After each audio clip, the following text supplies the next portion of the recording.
we are going over chapter 1 of the Ascension Mysteries by David Wilcock, revealing the cosmic battle between good and evil. Dun dun dun! Okay, so David Wilcock, the author. What happened to my verbiage here? It's supposed to say who is David Wilcock and why do we care about him, but oh, okay, on my computer it doesn't. Anyway, okay, so he's had contact with aliens and he's been psychic his whole life. He's been researching this stuff since he could read. Right, so because of his passion for uncovering the big lie and ousting the cabal for the horrible things they've done and do, various insiders have come to him to share their experiences, and he also seeks out these types of interactions.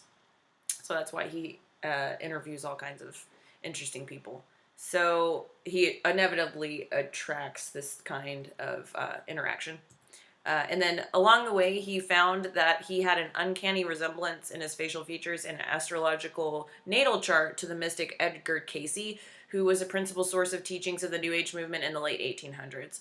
And he also wrote a book. He wrote a book called the Reincarnation of Edgar Cayce. And then in the 1990s, David Wilcock came across a book of channel material, which, Brandy, by this point, I think you're far enough in the book to where you're probably hearing him talking about it by this point.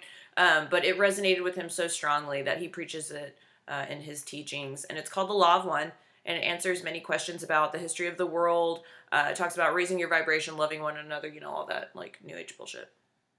And so, yeah, he's kind of a big deal. He's a leading teacher of New Age material. He's got a long track record of connection to this movement. He's got an incredible level of understanding on a wide range of topics, which is why he's so special. So, let's move on. Boom! There's that picture again, Greg. So, his website is Divine Cosmos. You can check out his blog. Well, it's like one of the only pictures online that's like a professional one of him. So he's on the History Channel on Ancient Aliens. I don't know if you guys knew that, but he's like a resident expert. He's on there all the time. So you can see him there. And then on Gaia TV, he's got shows Wisdom Teachings and Cosmic Disclosure. These are some of the books he's written. And then he's also got an upcoming Hollywood film called Convergence. And it's directed by the same guy who did Contact. So that's pretty awesome. Anyway, okay, so let's get started. Any questions about David Wilcock by this point? I just want to do a little quick synopsis so we know who the heck we're dealing with here. Because the book's weird. It's about to get real freaking weird, people. Y'all ready? Okay. So, what is Ascension? A graduation into a higher level of existence, our ultimate goal as a human. Some people consider Ascension the second coming of Jesus Christ. Described in the Bible as the rapture or the end of the world. Ascension can also refer to when Jesus ascended into heaven. I think Mary also did too, according to the Bible. So, let's open up the floor. Thoughts on Ascension. If you agree, how do you think it will happen? If you disagree, explain why. I think some people think Ascension can happen in your lifetime. And some people think it's going to happen all at once after like a trial period. Like there are different belief systems on the concept of Ascension itself. Yeah, like some people believe, like Buddhists believe that you can, I think I'm using the word incorrectly. It's like, the term is, I think, enlightenment. But you reach enlightenment and then you essentially don't reincarnate back into the world anymore because you've ascended, because you've reached, yeah. And then you have this New Age concept of us moving into an energetic space as the earth, and because we're moving into this like high energetic area of the universe, we are being pelted with all of these like cosmic rays that are like causing us to like basically move to we're graduating to a higher plane of existence. And that's what David Wilcock's talking about. He's saying like he's read the Bible and all these different things that together lead him to believe, yes, this is happening now. We're moving into this space. We're going to ascend as humans if we're spiritually ready. You have the concept of us as the earth moving into this, I guess, cloud of it. And Greg, you can chime in at any point if you want to. We're moving into this space where we're now going to be like on a cellular level changing into higher density, more spiritual beings, and that's because of the energy that we're being pelted with. But then on the other hand, there's this whole other concept of extraterrestrials that are some benevolent, some malevolent, and the benevolent ones are actually trying to help us through this process because they know that we are graduating. We're in the middle of a graduation ceremony, if you will, into a higher density.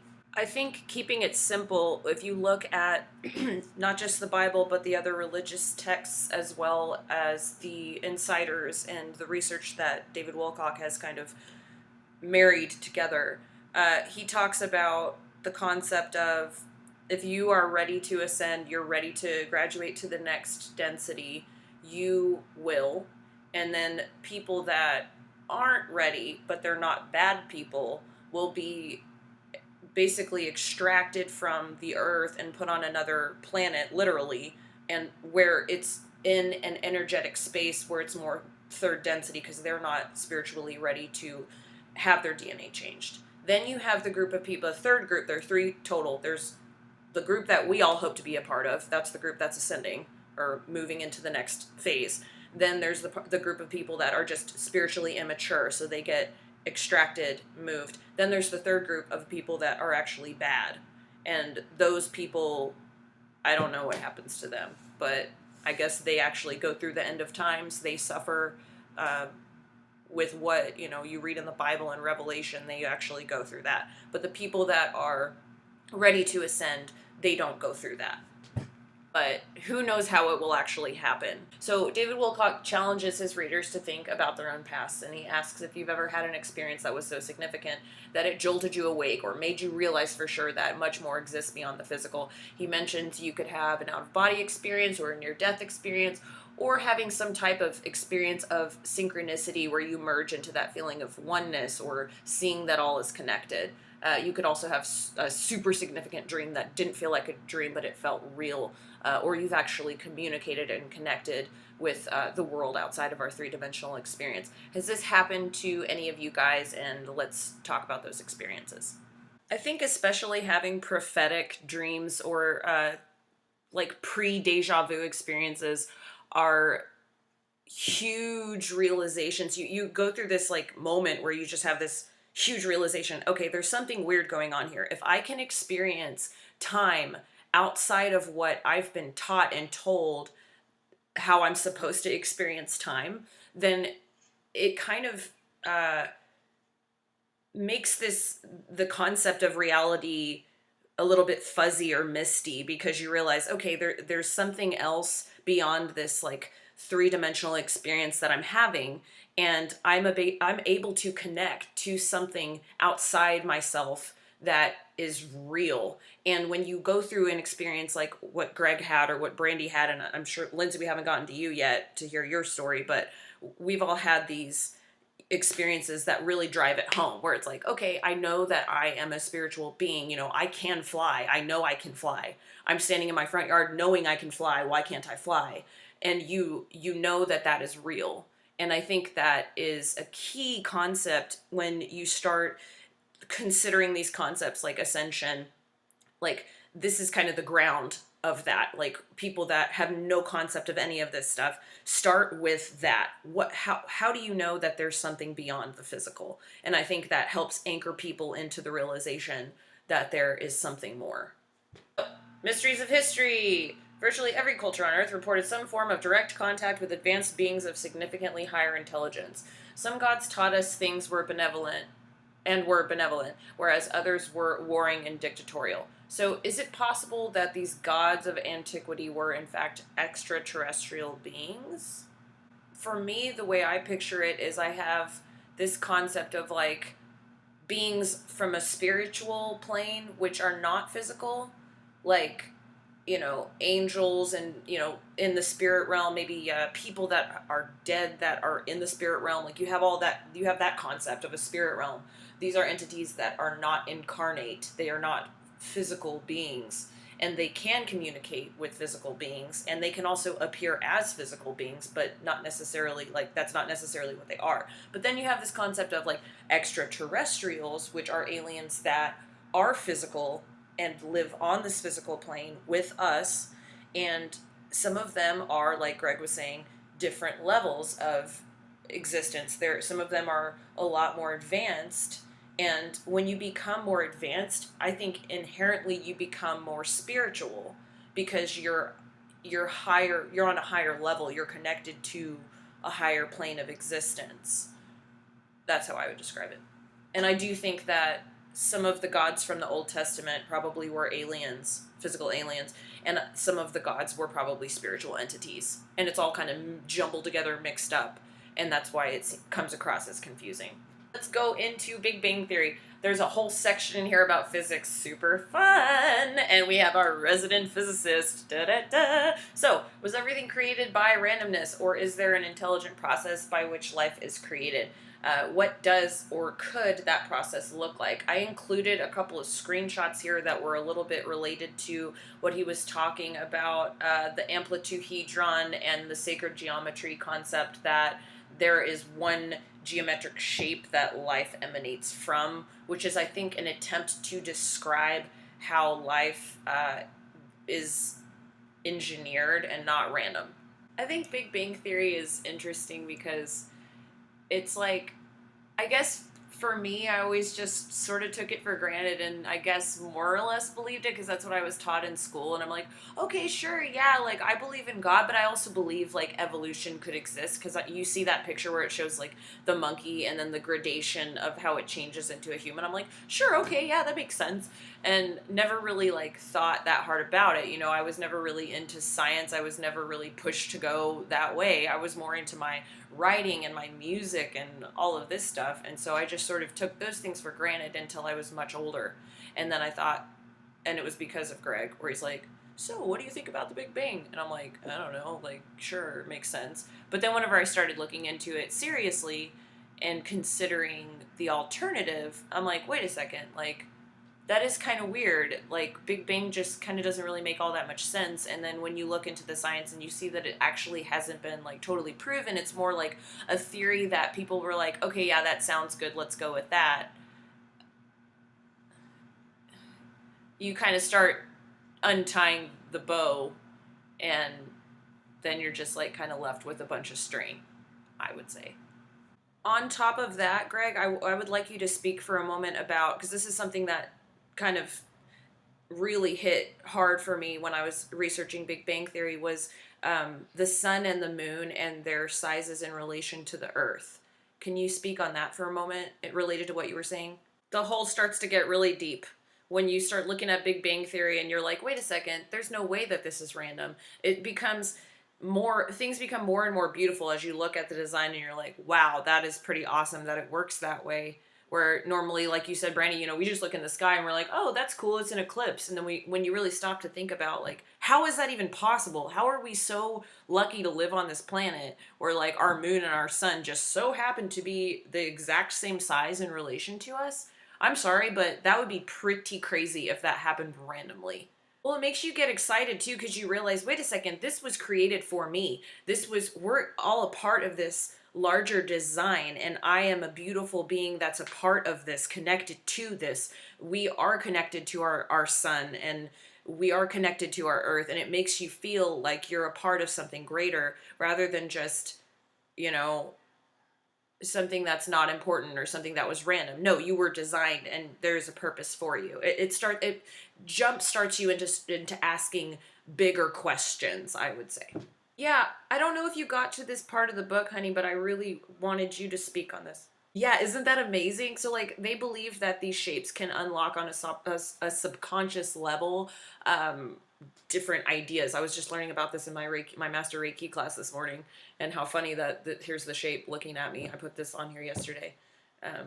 It's pretty cool though, huh? Om is the sound of God, they say. What emanates, the universe emanates from this sound or this vibration, and this is what it looks like. I go into periods like that too because I do a lot of meditation, and when you meditate a lot, your field changes and you perceive, it's hard to describe, but you perceive like on a different level. I was sunbathing actually, and I had this like deep interface with the sun, and I felt like completely connected to the sun. And when you think about it, like, the sun is at the center of our solar system, and it's all energy. We are all connected, and we are an expression of of cosmic energy. We are an expression of spiritual energy, of this chi or this prana or this, universal life force that connects us all.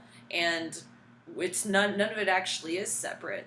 It is all connected and we are all one. And you can go in and out of those realizations. You have moments where you really do connect to that concept and then you kind of fall out and then you can go back in. But I think that I'm just speaking on what you're describing, Brandy, and that's sort of how it resonates with me.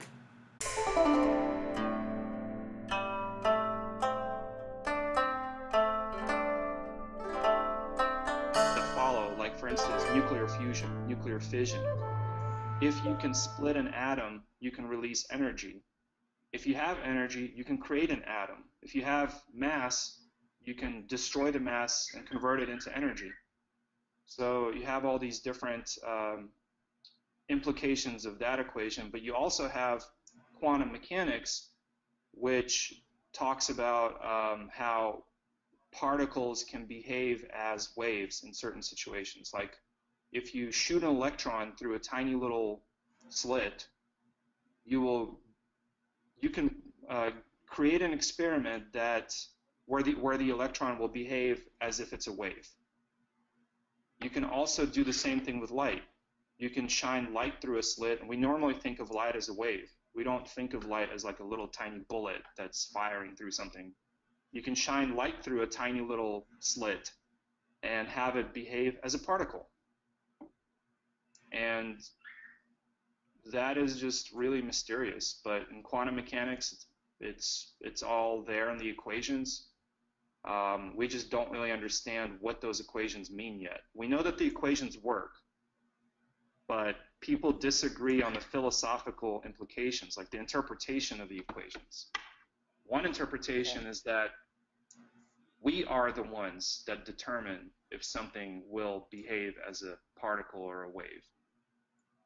Another interpretation is, well, we're not really influencing it. We just get the result at the end of the day, and the results are always going to be consistent with some laws of physics, but we're not actually determining the result. So yeah, that's where it gets interesting. But what is not? Sorry, couldn't hear you. Based on perspective, I guess. Like you said, it's an interpretation, so it's whoever's interpreting the data. Well, the philosophical interpretation goes back to like what school of thought of quantum mechanics you follow. There's one school of thought, the conventional school of thought, just the interpretation is that the result appears once you look at it. So once you do the experiment and you look at the result will be consistent with the laws of quantum mechanics. Basically, you're not influencing the experiment. You're just determining the result at the end of the experiment.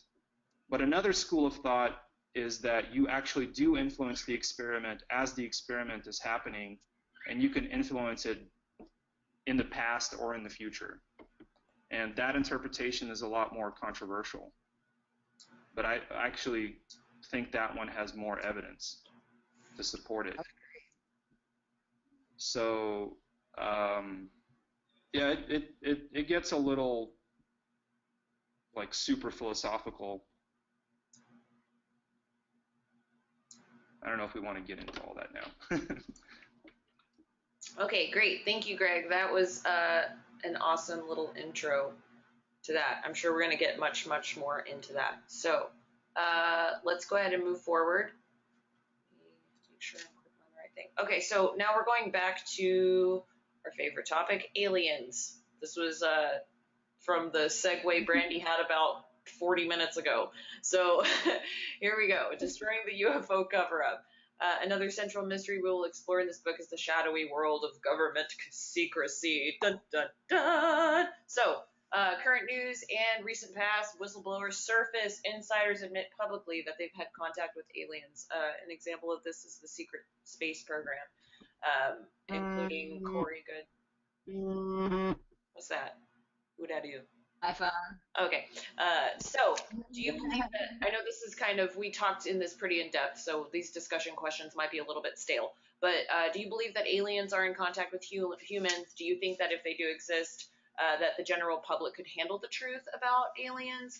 And if so, how would the government tell us? And when do you think that should happen? So, let's talk a little bit on. I know that we spoke earlier about aliens in the sense that you have like the spiritual entities, and then you have actual extraterrestrials that are physical.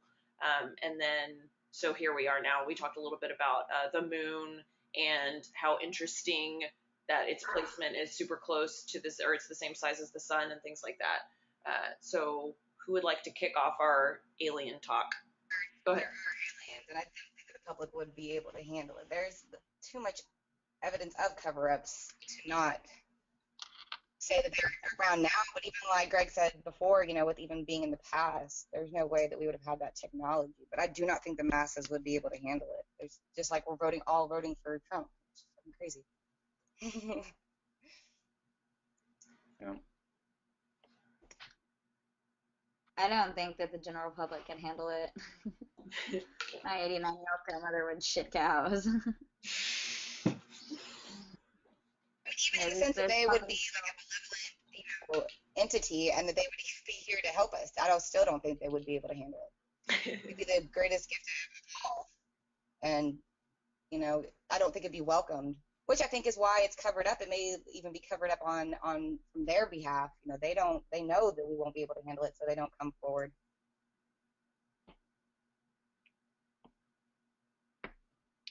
And my employees at work are scared of a snake. They think it's the devil incarnate. So I just imagine like them reacting to an alien. Yeah. They think who is the devil incarnate? A snake. Oh, a They snake. were taking the trash out, and there was a snake, and then they told me that it was the devil, and that they wouldn't go back out there, that it had been cursed until a chaplain came. That's And I was funny. like, We oh my just goodness. watched. Sorry, go ahead. No, it was just I couldn't imagine how like people like that would react to aliens existing for real. We just watched a YouTube video with like an interview with Lady Gaga, and she was sitting there with a Dalai Lama. I really want to find this full interview, but it was just a small clip, and she talks about hatred, how it itself is like the devil, and she described it as a snake that can just kind of infect you, and it's just like it can go everywhere. I forgot the exact words that she used. Do you remember, honey? You remember that part she talked about the snake? Yeah, I think that you said it as best as I could remember it too.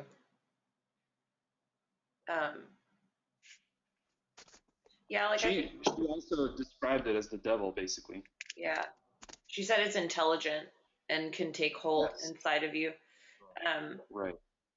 I also think that if aliens were to come forward, regardless of benevolent or malevolent,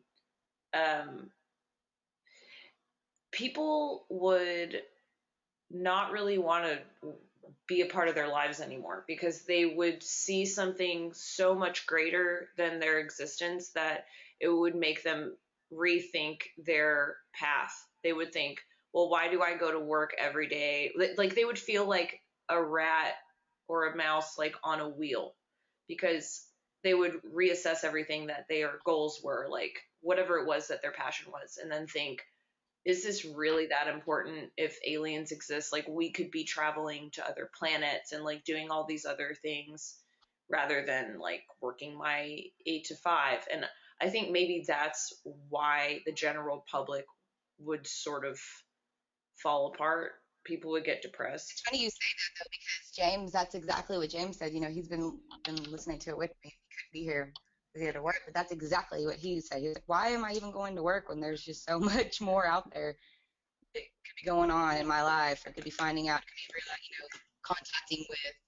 So that's where you should be focusing your energy instead of trying to just make money. Why is money so important when I can, grow my own things, do my own stuff, and I could live perfectly happy with any type of being as long as I had, my family and my land and, couple cattle and things like that. It made him change his whole perspective instantly.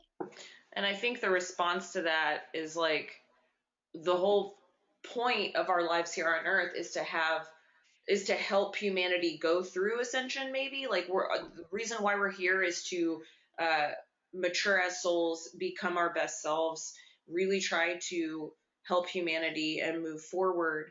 And I think that we innately have that within us. Like, you ask anybody, like, what do you want to do with your life? Most people say, oh, I want to help people. I want to do good. I want to really make a difference. And what does that mean? How do you actually do that? And I think that it comes down to having a connection with other people. You can live your life in a room by yourself, but who are you affecting? How are you affecting change? You have to get out there and work with other people to try to move this whole thing forward. And I guess maybe that would be a response. But I also agree that we feel trapped by the military industrial complex. We feel trapped by this concept of money that's being used by the cabal to keep us in a prison, basically. And I think that our souls are crying out against that. We're feeling that on the earth right now.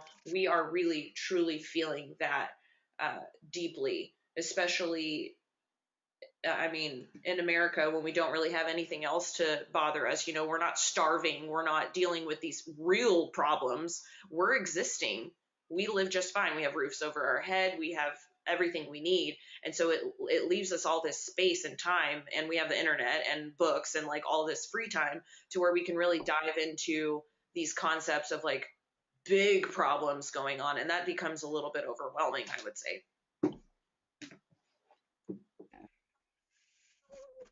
Speaking on what James was talking about.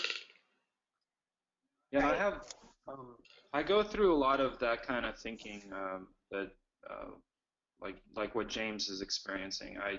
I struggle with, now that I've been exposed to all this information, I struggle with justifying studying physics or working on some kind of like science or technology that's instantly obsolete. Because you look at what supposedly the aliens can do, we're just experimenting with stuff that for them is like child's play. So Right. even the best technology that we can come up with doesn't even come close to what they already had millions of years ago or whatever. So it's kind of like, what's the point? Why work so hard on something if something better already exists? It makes you lose your willpower to innovate and create, if you get too pigeonholed into this like sort of worship of aliens, or like, well, not necessarily worship, but like an obsession over aliens, where you're constantly thinking about them and what they're capable of. So for me, I almost just try to like ignore it or avoid it sometimes. Like, okay, if they're there, they're there. If they're not there, then I got to move on with my life. I got to keep working on stuff. And it's not so much that I'm necessarily doing something new that doesn't exist in the universe. I'm doing something new for myself. So that's kind of like what matters to me at this point. I no That's longer kind of have the, yeah, go ahead. Well, that's kind of what he concluded, because we're trying to move and get this house built, and so the next day he just kind of tried to get up and focus on really trying to get where he would be at peace. Yeah, I mean, what else can you do? You have to basically put this out of your mind, and move on with your life. You have to work on your own day-to-day stuff that basically improves your soul.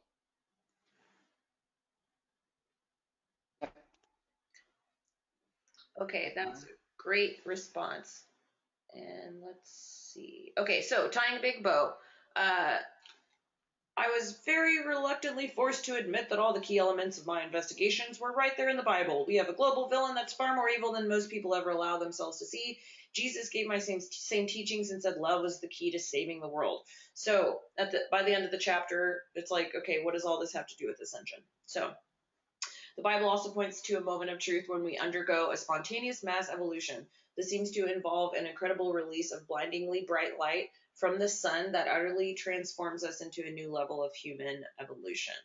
So he tied the bow on all his research and saw that this concept is woven throughout the fabric of all major religions, belief systems, and cultures. We're heading for a massive event. So he said something that I really loved, this sentence. It appears that the more we prepare for ascension on the personal level, the sooner we will authorize it to occur on the collective level. So this goes back to what we were just talking about, because I think that on a personal level, we can prepare, which is great. And that's kind of the answer. Prepare, get your mind right so that so more and more people are authorizing this change to happen. More and more people become ready. If you can spread the word, if you can help people get on the level as well, then you're helping even more. So what are y'all's thoughts on this? I mean, I definitely agree. The more people you have on board, I would think that it would help it ease the transition, because it's going to happen anyways. So wouldn't you want everybody to do it with you? Yeah, Be on the same page? absolutely. I guess if it makes sense. I mean, everybody believes what they want to. But for me, like I explained, I need a reason, some type of explanation, some type of mathematical something that it all makes sense. I can't just go along thinking that it's just nothing. Yeah.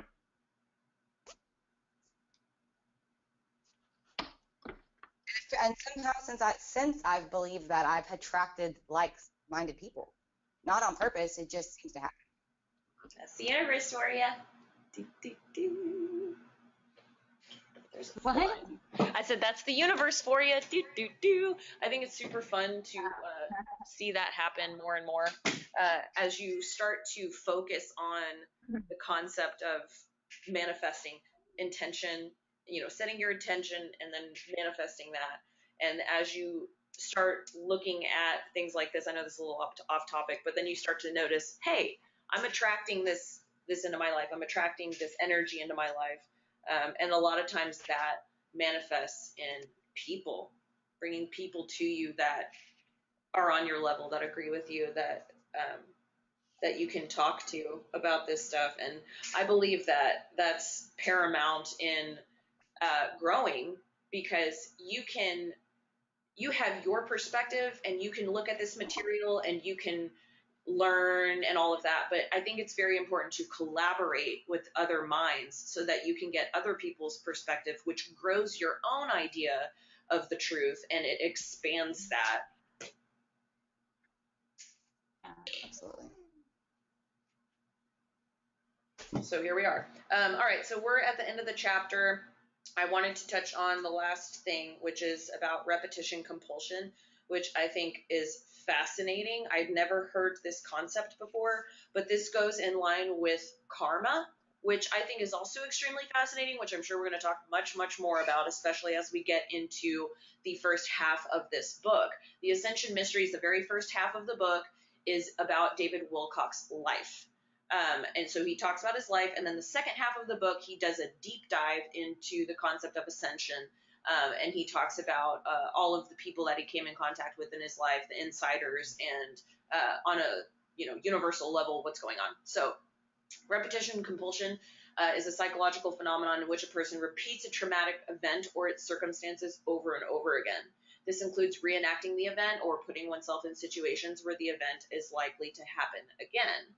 So when you're preparing yourself for ascension, you're doing the work, you become more loving, forgiving towards yourself and others. But as you start looking at patterns and looking at your life and trying to get yourself on the right level, you start to look at the bad parts of your life, right? So you're like, okay, how can I change? How can I fix myself? How can I get better? And you start to realize patterns in your life. Like I'm in this same situation. Why am I in this same situation? Why do I attract this same situation?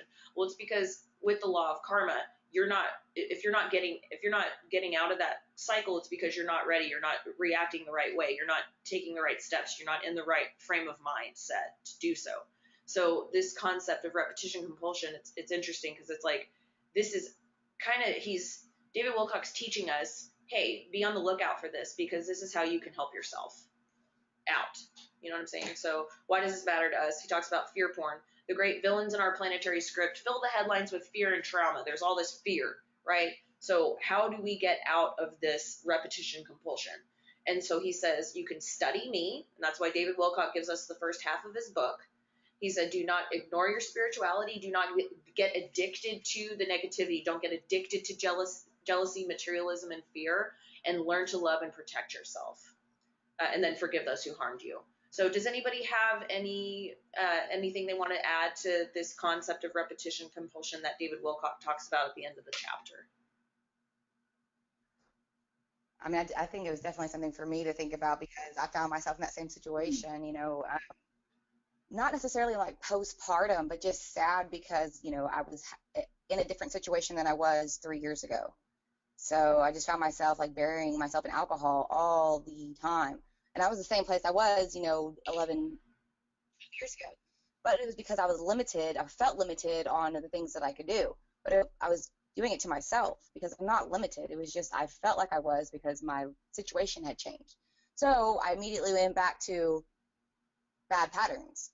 And then when I read that part of the book, I was like, holy crap, that really relates to me, and didn't realize it. So I didn't know that I was sad.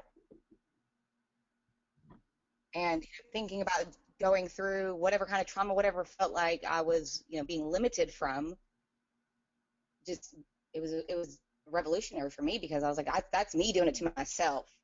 Okay. Yeah, it's powerful. That book. But then I didn't realize how much I started thinking about all the bad things that had happened to me, and I felt like I was reliving them, but I wasn't going through them. But because I was sad and felt like I couldn't go anywhere, couldn't do anything because I was in this place. Yeah.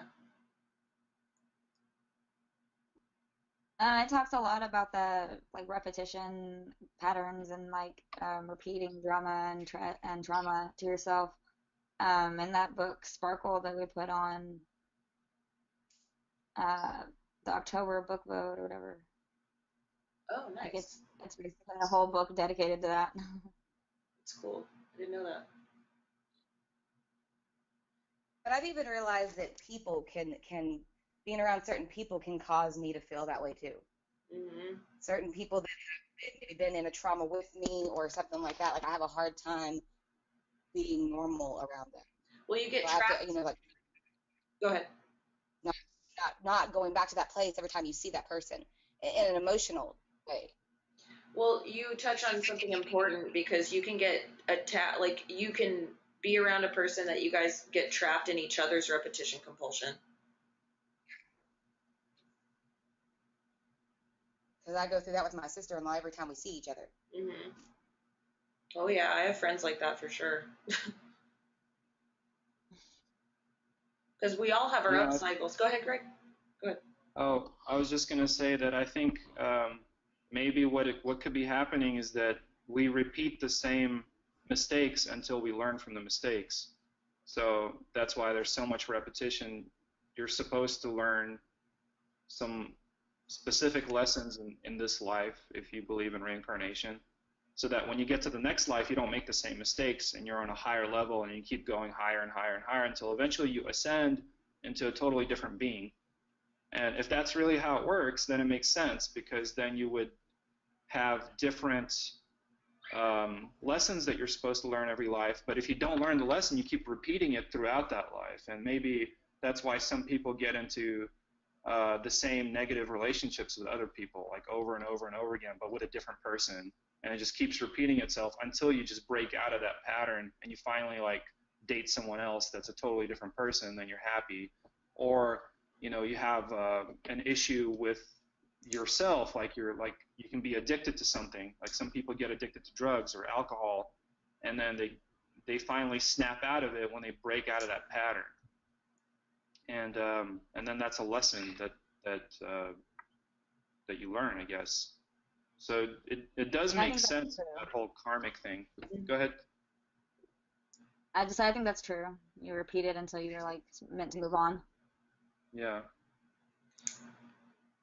Yeah, about a year ago, I came in contact with this concept of karma, on a deep level, because I was doing all this like spiritual research, and then I don't know why it just kind of hit me really hard.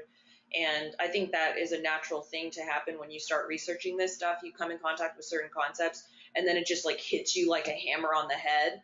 And that's what happened to me about a year ago with the concept of karma. And I started looking into my past. It was like I was going through my own life review, and I started realizing patterns that were interwoven throughout my life up to, I was 28 years old at the time.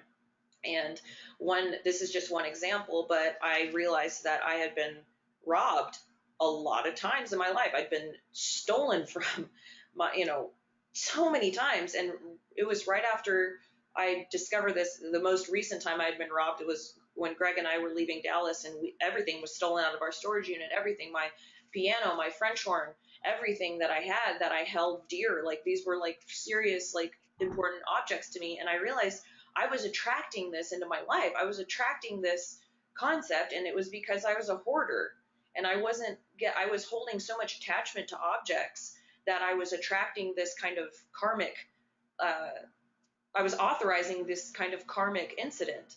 And when I realized that, it had an extremely powerful effect for me, because it was like, hey, now I know, like, this is something I need to work on. And going through that purging process of getting rid of material items, and going through that meditative exercise of learning what physical things mean to you and why you feel that way, and understanding why you feel a certain way can really help you get through it and overcome it.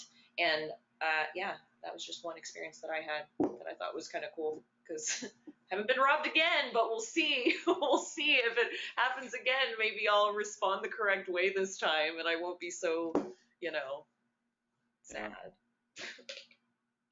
And see, I had a different experience with that same event. Like, I also got robbed. I had stuff in that storage unit too, and I kind of didn't care about it that much.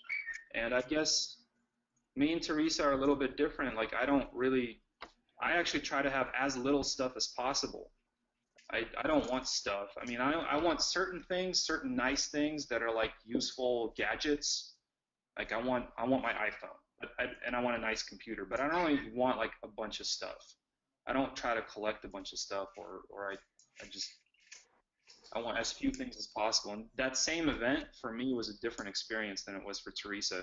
Like, I remember Teresa had a really hard time with that, and I was kind of like, I mean, it sounds fucked up, but I was kind of thinking about, oh, well, great, the insurance payment is actually going to be like a nice financial benefit for us, because essentially we're going to collect extra money on top of the how much all the stuff that was stolen from us was actually worth. Like, I was already thinking about the financial aspect of it, instead of like, I had no trauma at all associated with that event, basically. And I was thinking of all of the like experiences and memories that I had attached to like my French horn. That was my first gift when I graduated from college, and how I had played the French horn in the orchestra with my mom, and like all the times that we spent together, it all comes flooding in. And then you realize these objects, you give them power over you. You allow them to represent. I have a really bad memory. That's why I'm a writer. I write everything down, because I can't remember things. I want to hold on to moments. And that's why emotionally I attach these kind of experiences to objects. And realizing that, I was able to shift out of that and work through that, and I'm still working through that, and I feel like I've gotten a lot better since then. I am a lot different now. But I think, just to tie a big bow on this, it's important to be aware of your reactions in certain events. Take yourself out of them. Try to experience things on a higher perspective. If you're having an emotional response, pull yourself out and then say, why am I responding this way? Instead of being consumed by the emotion, you're able to look at it from the outside in and try to manage the experience.